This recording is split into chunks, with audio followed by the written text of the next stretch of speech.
bisa nyangkut di otak kita dan kita bisa mengerti tidak hanya sekarang tapi juga nanti. Baik, anak-anak sekalian, sebelum kita mulai, siapa yang masuk hari ini? Oh iya, gimana iya? Alfa, tidak ada kabar. Ya, hari ini atau sudah minggu kemarin juga? Hari ini. Ya udah. Hitam.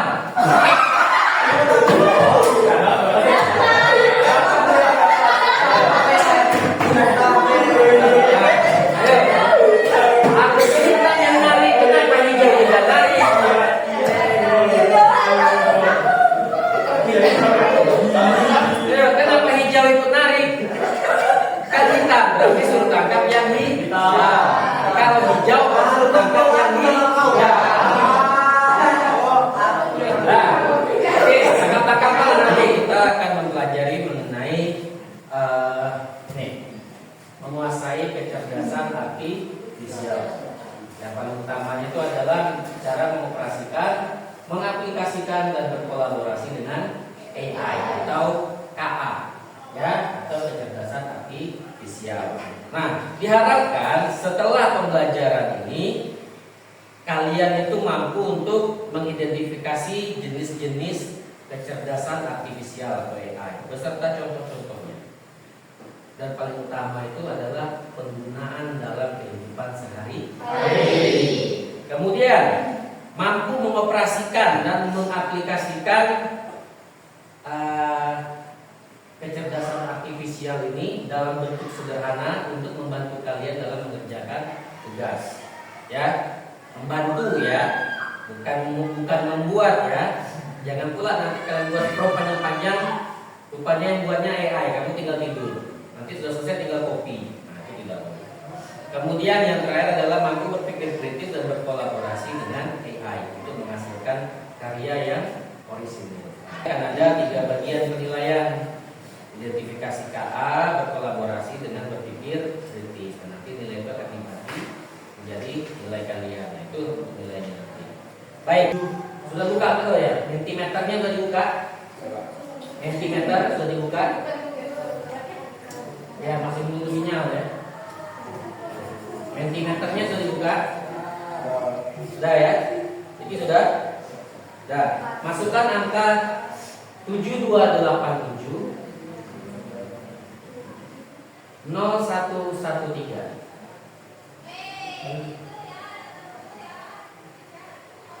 Sudah muncul? Nah, silakan jawab. Kira-kira kecerdasan artifisial apa saja yang kalian tahu? Siapa? Kira-kira yang mau menjawab? Canva, Meta AI, Gemini atau Gemini, filter TikTok, apa lagi? Ya, CapCut, ada lagi?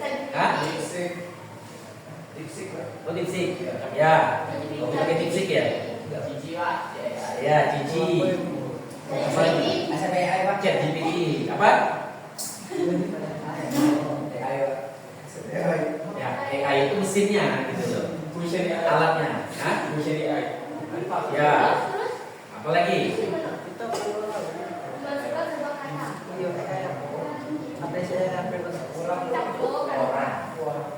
Quora. Banyak. Iya, sebentar. Ini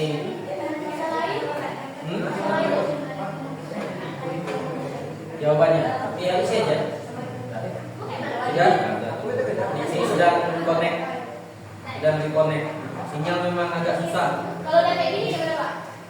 Hah? Masukkan kecerdasan artifisial apa saja yang kamu ketahui. Nah, kan ada 3 kan jawabannya. Sudah diisi. Nah, 1 sudah, 2 lagi. Terserah mau diisi lagi 2, 3, bebas. Bebas. Apa yang kamu tahu gitu kan. Ya.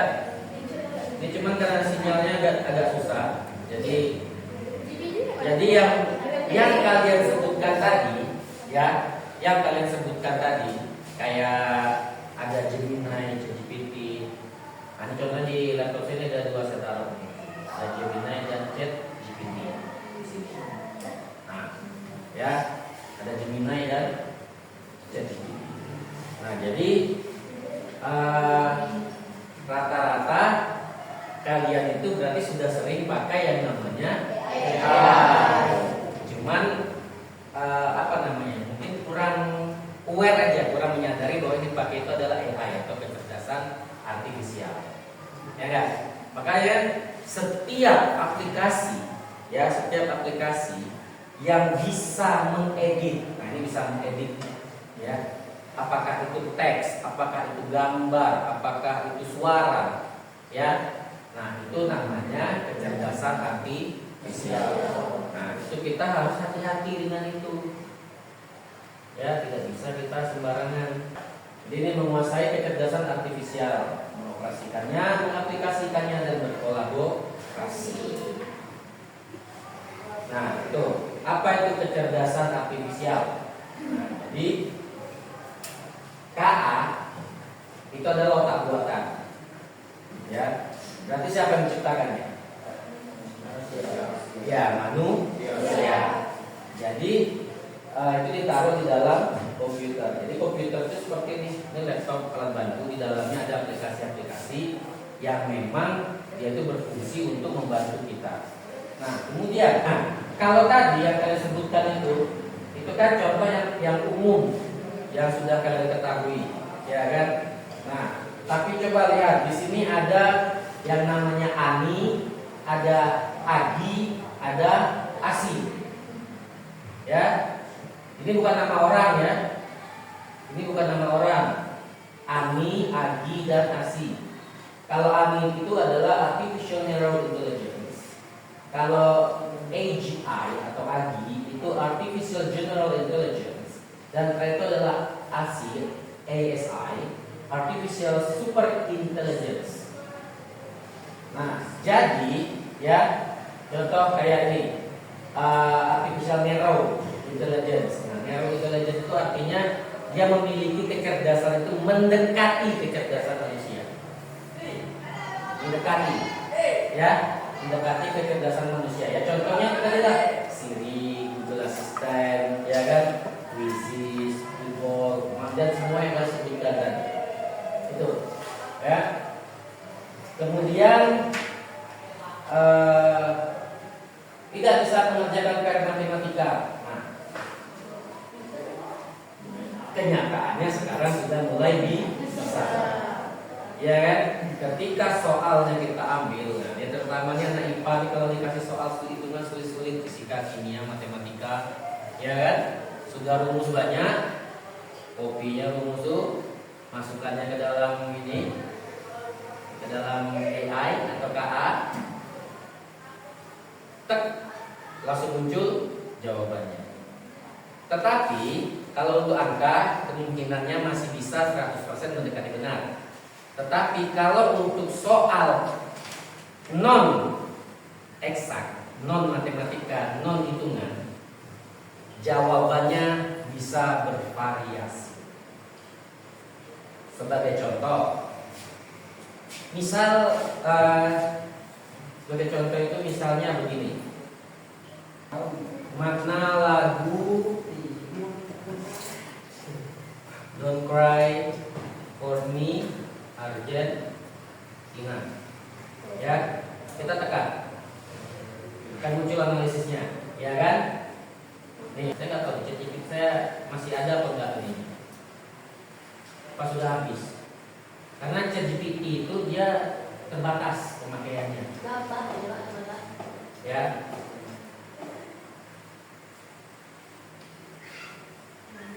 Makna lagu Don't Cry for Me Argentina. Kalau di sini, ya kan? Nah, ini sedikit kan? Ya kan? Ya. Nah, ketika dia di Google Gemini, dia menjadi panjang kan? Ya. Nah, dia akan menjadi panjang penjelasannya. Nah, jadi setiap mesin AI dia akan mengeluarkan analisanya sendiri-sendiri. Memang berdasarkan semua kejadian yang ada atau data-data yang ada, tetapi dia akan tetap menyimpulkan dengan caranya sendiri. Walaupun pada intinya sama, artificial general intelligence. Jadi ini setara dengan kecerdasan manusia. Nah, kalau sekarang dikatakan sudah ada benar itu, tidak bisa dipastikan.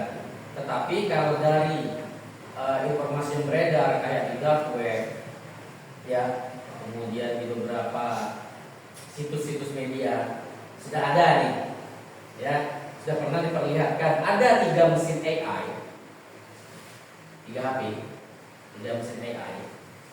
Mereka bisa berkenalan dan kemudian mereka merencanakan sesuatu dengan cara mereka berdiskusi menggunakan bahasa dia seperti bahasa logaritma, bahasa angka. Tapi kode angkanya berbeda dengan yang kita tahu, kayak 1 sama dengan A, ya kan? Dia berbeda. Dia bicara seperti itu. Nah, apakah itu bahaya? Ya. Kalau tahap AI itu sudah sampai pada tahap kecerdasan yang sama dengan manusia, ya, kecerdasan artifisial sudah sampai tahap yang sama dengan manusia, itu bahaya. Artinya apa? Peran kamu bisa diambil. Itu. Sudah banyak pekerjaan yang diambil robot sekarang, ya kan? Di manufacturing, ya kan?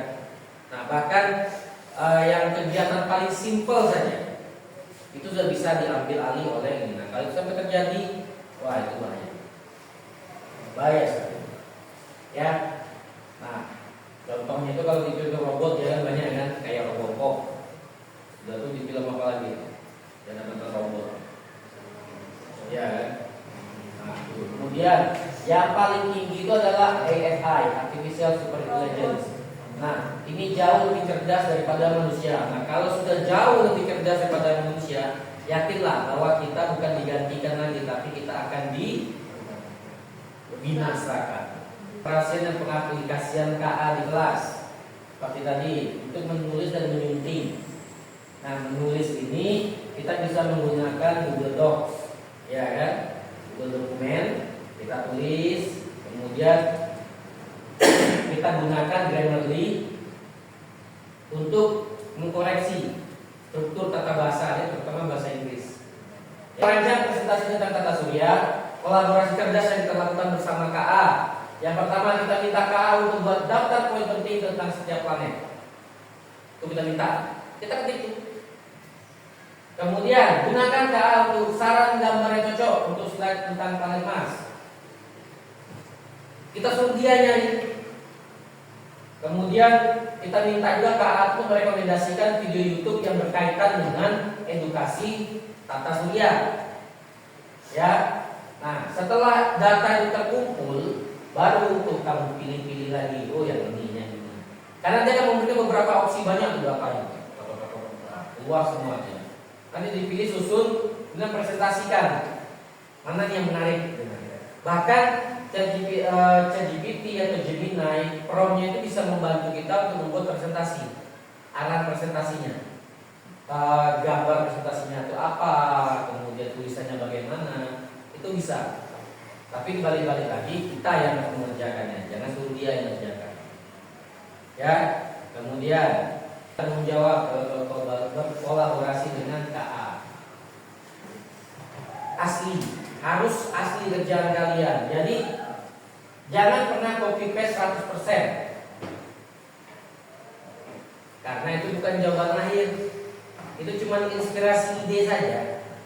Ya, itu cuma ide saja. Kemudian selalu verifikasi fakta. Terkadang informasi yang ada di KA itu dikasih dengan KA itu tidak selamanya benar loh. Ya, banyak juga berita hoax. Karena kadang-kadang kan contoh video sekarang ini kan kita hampir nggak tahu nih asli atau enggak. Karena dia sudah buat pakai Google Filter, itu kan sudah halus sekali. Ya kan? Nah, makanya kita jika ada informasi yang masuk terutama video, jadi harus lebih hati-hati, lebih jeli, ini benar atau enggak, ini menjebak atau bagaimana nih informasinya nih. Ya, kemudian kreativitas, ya, kita boleh menggunakan KA itu untuk membebaskan kita dari tugas yang membosankan. Jadi kalau dulu buat soal itu misalnya merangkum, kita baca satu-satu dari awal sampai terakhir, ya kan, baru kita rangkum. Kita boleh gunakan KA untuk membantu kita merangkum. Tetapi kita baca lagi, jangan sesudah dirangkum oleh KA. Urban human. Jadi kecerdasan manusia itu yang paling hebat. Ya, belum ada satupun alat penyimpanan memori di dunia ini yang bisa mengalahkan kapasitas memori manusia. Sudah semua? Oke. Jadi ini ada 3 bagian. Bagian pertama adalah mengidentifikasi AI. Bagian kedua itu berkolaborasi dan bagian 3 berpikir kritis. Ini adalah yang akan dinilai seperti yang saya sampaikan sebelumnya tadi. Jadi materinya ini pengoperasian, pengaplikasian dan kolaborasi. Nah, silakan dilihat soalnya. Pada bagian yang pertama mengidentifikasi AI. Jodohkan contoh aplikasi AI di bawah ini dengan jenis AI yang paling sesuai. Ya tadi, Ani, Agi, Asi. Masih ingat nggak? Ani, Agi, Asi. Kalau Ani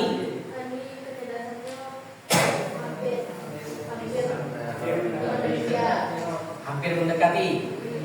Kalau Agi setara. Kalau Asi melebihi. Nah, jadi contohnya adalah rekomendasi lagu di Spotify. Nah, ini jenis kecerdasan artifisialnya apa? Apakah dia Ani atau dia Agi ataukah dia Asi? Ani. Alasannya apa? Karena apa? Karena aplikasi tersebut dia akan menganalisis data yang sering kita pakai. Kalau data ini contohnya misalnya di sini apa tadi? Spotify, berarti lagu. Berarti data itu adalah lagu yang sering kita putar atau lagu yang paling sering kita dengar. Kalau kita senang dengar lagu yang slow rock, dia akan kasih rekomendasi lagu yang slow rock. Ya, jadi dia masih membaca data-data yang sudah tersedia. Itu. Ya, itu kalau Ani. Ya. Nah, coba silakan dilanjutkan.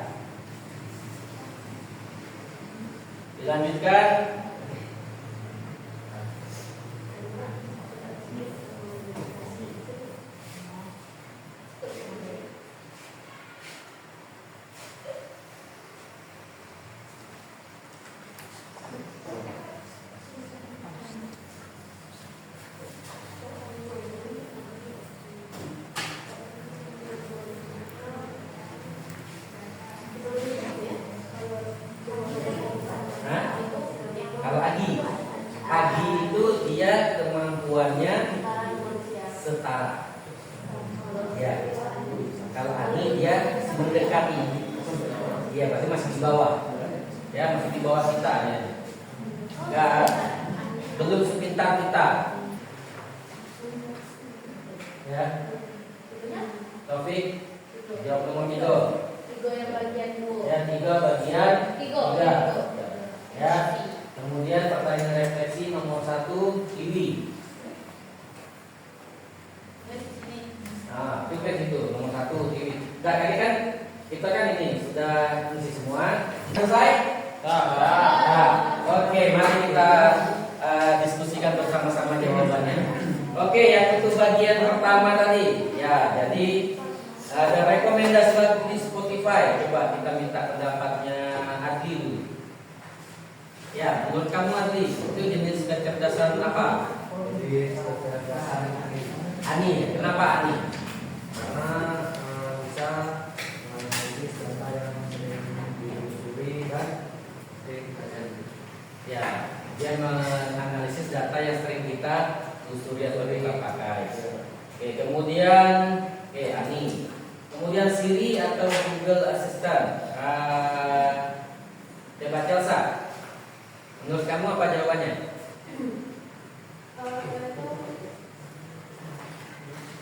Apa? Bisa bantu. Kecerdasan artifisialnya jenisnya apa? Ani. Oke. Artinya dia masih bisa membantu gitu ya. Kemudian sebuah robot yang bisa memasak, membersihkan rumah, mengurus kebun. Nah, ini jenis kecerdasan artifisialnya apa Febri? Agi, Agi ya? Ya. Ya, jadi setara dengan kecerdasan manusia seperti robot dalam film fiksi.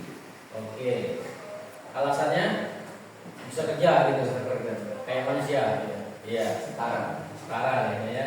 Oke, sebuah sistem AI yang dapat memprediksi wabah penyakit di seluruh dunia dengan tingkat akurasi 99%. Hingga jawabannya apa? Masih, Pak. Masih. Kenapa? Karena bisa memprediksi hal yang belum tentu manusia tahu. Oke, that's right.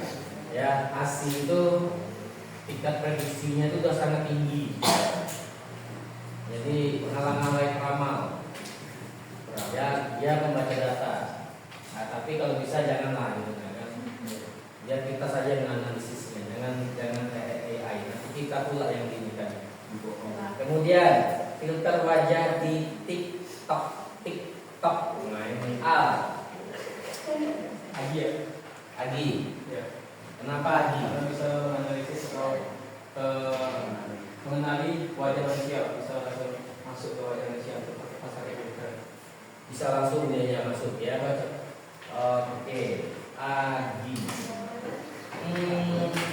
Cara menggunakan Google Searching dan menggunakan alat AI generatif seperti ChatGPT untuk mencari informasi.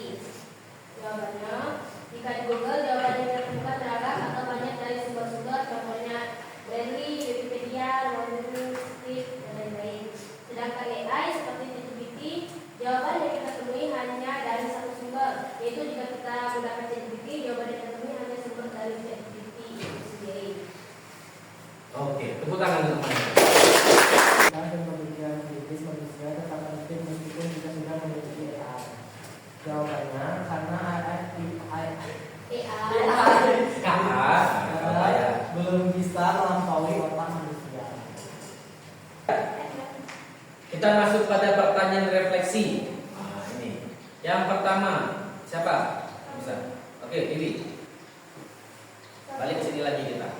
Apa yang kamu rasakan saat menggunakan AI untuk tugas ini? Jawabannya, dapat membantu saat mengerjakan tugas, terperinci dan lebih mudah dipahami.